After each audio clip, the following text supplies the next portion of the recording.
Dance काम का हमारा बेसिक स्ट्रक्चर वर्क कंप्लीट है, अभी फिनिशिंग वर्क जो चल रहा है तो ये भी 15-20 दिनों का काम है जो अभी रह गया है। और हमारे बीच में कभी बारिश की वजह से या किसी वजह से डिले रहता है, कुछ एक दिन कम हो जाते हैं, बट वैसे देखा जाए तो आप देखेंगे जब ये काम शुरू हुआ था लगभग अभी इसको 6 महीने ही हुए हैं जिसमें इन्होंने ये पूरा स्ट्रक्चर खड़ा किया है। और हमारा जो अंडरग्राउंड वायरिंग है, इसकी अंडरग्राउंड कंड्यूटिंग है, वो सारी कुछ कर दी है।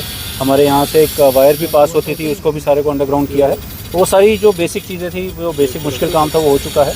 फिनिशिंग का काम है, ये भी 15-20 दिनों में कंप्लीट होगा। ये चौक भी हमने क्लियर कर दिया है ट्रैफिक के लिए, ट्रैफिक का वहाँ पे अब इशू नहीं है, वो हमने प्रायोरिटी के हिसाब से किया था। तो वैसे उसमें पूरे काम में टाइम लगना था, बट हमने पहले उसमें ट्रैफिक वाला काम कर दिया और अब वो फुटपाथ और बाकी काम उसमें चल रहा है। तो वो भी काम चल रहा है, वो भी एक ही महीने का काम बचा हुआ है, वो भी कंप्लीट होने वाला है।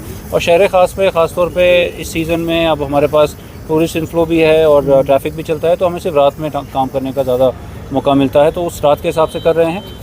उसमें भी बेसिक ही काम बचा हुआ है, कुछ 800 मीटर है, मैक्सिमम कर दिया है काम। तो वो काम भी हमारा आने वाले 15-20 दिनों में हो जाएगा। हमारे मैक्सिमम काम जो है वो नियर कंप्लीशन है। हाँ। कब तक कंप्लीट हो जाएगा? अभी हम डाउनटाउन के आज एरिया में गए थे जहाँ हमारा कुछ मैग्नेटाइजेशन कंप्लीट हुआ है, और इसी तरीके से बाकी एरिया में भी हमारा काम चल रहा है। कुछ हमारे अभी वर्क्स और अप्रूव होने वाले हैं जो हमने प्रपोजल भेजा है। तो ये काम तो पूरा जब तक सीज़न होता है तब तक मैग्नेटाइजेशन का चलता रहता है। अभी आज भी हमने पूरे जो इलाके हैं उसका दौरा किया, जहाँ पे भी जो हमारे इमामबाड़ा हैं और वहाँ पे जो भी उसकी गैदरिंग होती है मुहर्रम की, उन सब इलाकों में गए। वहाँ पे जो मैग्नेटाइजेशन का काम था, जो रोड को रिपेयर का काम था, वो हमने 2 महीने पहले ही टेंडर करके उसको एग्जीक्यूट करवाना शुरू करवा दिया था ताकि आज तक हो जाए। और हम लोग डॉट टाइम पे हैं। आज हमारा पूरा मैग्नेटाइजेशन जो था लगभग 10 किलोमीटर उन इलाकों में मैग्नेटाइज हो गया।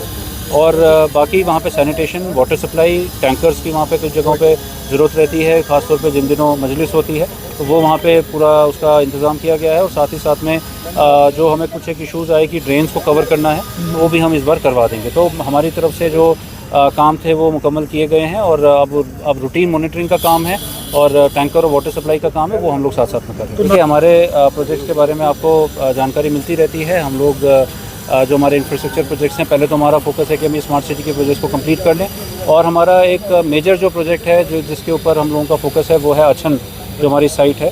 वहाँ पे हम बायो रिमीडिएशन का हमने टेंडर कर दिया है, यानी कि जो वेस्ट वहाँ पड़ा हुआ था, लेगेसी वेस्ट, उसको हम लोग अब प्रोसेस करके उसको वहाँ से हटाएंगे, कम करेंगे, उसको साइंटिफिकली प्रोसेस करेंगे। और जो डेली जो प्रोसेस हो रहा है, हमारा जो डेली वेस्ट निकलता है 600 टन्स पर डे निकलता है, उसको हम प्रॉपर्ली प्रोसेसिंग प्लांट उसमें लगाने जा रहे हैं। उसमें श्रीनगर को सिटीज़ 2.0 चैलेंज था गवर्नमेंट ऑफ इंडिया का, जिसमें हमने क्वालिफाई किया है और हमें वो फंडिंग मिलने जा रही है जिसमें वो करने जा रहे हैं। तो हमारा अब एक बहुत बड़ा फोकस है वो इसके ऊपर भी है कि हम लोग शहर को तो साफ़ रख पाते हैं, बट जहाँ पे हमारा शहर का जो वेस्ट है वो जाता है, उसको भी हम वहाँ पे साइंटिफिकली ट्रीट करें।